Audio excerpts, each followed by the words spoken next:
云嘉南地区建造的面积是真快速，撞到农村人口外移老化问题。为着要协助农业转型，台湾农机工业农业工会伫嘉义县举办台湾国际农业机械械自在展，邀请国内外厂商也有学术单位，希望让台湾的农业使用新科技变更较进步。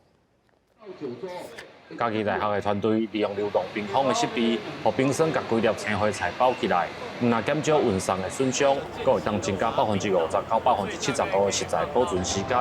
台湾大学嘛配合农业部的计划，运用 VR 科技来模拟栽农机。我们能够延长这个青花菜的保存期、寿命期，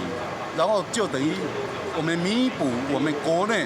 从11月到4月的生产期以后这一段空窗期。它有这个训练器，就可以透过先模拟，然后实际操作的方式，来节省这个训练的成本，以及在训练实际机器的时候一些机器的损耗。那这样子的方式是比较安全的，而且也可以更有效率的达到训练的效果。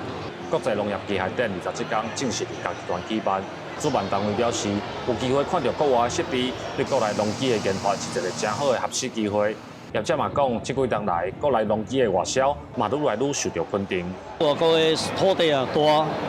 伊的农具个一对大，的土地细个一对细。咱台湾的农具伊的好处就是讲，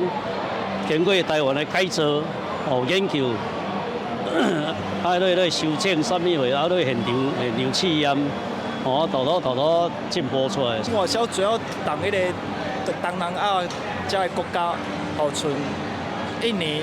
泰国、菲律宾、柬埔寨，这个国家就拢有用到这种农具。